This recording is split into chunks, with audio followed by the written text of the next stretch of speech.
वो अपना स्थान समाज में स्थापित कर सके। तो आपने देखा कि कहां पर जोर है? शिक्षा पर। और शिक्षा में जब बात करिएगा तो लोग क्या बोलेगा? अरे साहब क्या बात करते हैं, हम तो गांव गांव में स्कूल खुलवा दिए हैं, पंचायत स्तर पर हाई स्कूल खुलवा दिए हैं, जिले जिले में इंजीनियरिंग कॉलेज खुलवा दिए हैं, मेडिकल कॉलेज खुला दिए हैं, लेकिन स्तर क्या है? मैं गांव में रहता हूं, मैं बता दूं, मैं गांव से पढ़ करके एक बार का मैं बार गांव, मैं गांव से पढ़ करके मैं सीधे IAS अफसर पढ़ा। मैंने कभी कोचिंग नहीं की, मैंने कभी ट्यूशन नहीं पढ़ा, लेकिन उस जमाने में जो हमारे शिक्षक थे, इतनी तनख्वाह भी नहीं मिलती थी, इतना अच्छा स्कूल का बिल्डिंग भी नहीं था, लेकिन पढ़ाई का स्तर था कि गांव से पढ़ करके हम लोग IAS अफसर बने। जब उस समय हो सकता था, तो आज तो और सुविधाएं हैं, अब तो और चीजें हो सकती है।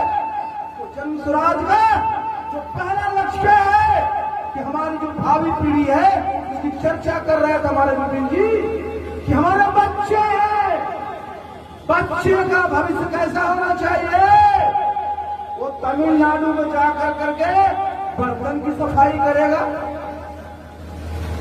हुबली में जाकर करके कूली का काम करेगा, पंजाब में जाकर करके गेहूं की कटाई का काम करेगा, तमिलनाडु में जाकर करके गन्ने की कटाई करेगा।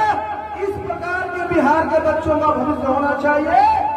बिहार के बच्चों का इस प्रकार भविष्य होना चाहिए कि अगर बिहार से बाहर उसको जाना ही है तो 2 जून रोटी के लिए वो बिहार से बाहर नहीं जाएगा। बाहर जाएगा तो बड़ा बड़ा पदाधिकारी बनकर करके, बड़ा बड़ा प्रोफेसर बनकर करके, बड़ा बड़ा इंजीनियर बनकर करके, बड़ा बड़ा कारोबारी बनकर करके 2 जून रोटी के लिए बिहार से बाहर नहीं जाएगा।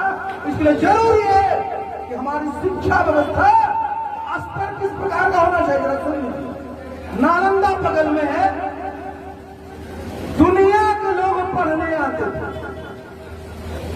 आप बिहार शरीफ में उद्दंतपुर विश्वविद्यालय, तेल्हाड़ा में तेल्हाड़ा विश्वविद्यालय, नालंदा जिला में 1 नहीं 2 नहीं 3 अंतर्राष्ट्रीय विद्यालय थे, विक्रमशिला।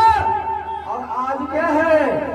हमारे बच्चों को हाई स्कूल पास करने के लिए कोचिंग में जाना पड़ता है, ट्यूशन पढ़ना पड़ता है, इंजीनियरिंग मेडिकल पास करने के लिए कोटा तक जाना पड़ता है, जहां हमारे बच्चे बच्चियां जो कम्पीट नहीं करते हैं, गार्जियन का पैसा इतना खर्च होता है, वो सुसाइड करने को मजबूर हो जाता है।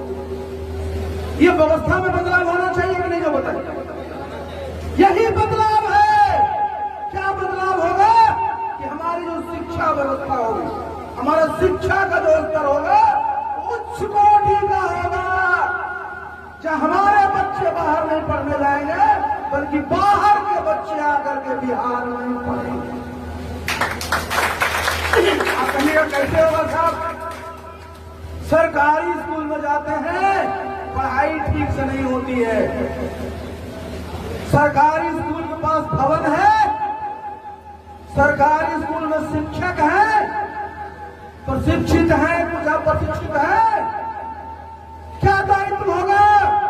इस प्रकार के स्कूल बनाए जाए, जो स्कूल है उसमें हमारे जितने भी शिक्षक हैं पढ़ाने में बिल्कुल योग्य होना चाहिए। मैंने बताया ना कि उस जमाने में जब मैं पढ़ता था तो मैट्रिक भी हमारे शिक्षक पास नहीं थे, लेकिन पढ़ाने में दक्ष थे। तो हमारा क्या प्रयास होगा कि हमारा जो सरकारी विद्यालय है वहां पढ़ाई की गुणवत्ता उच्च कोटि की होगी। सरकार को जो भी करना होगा।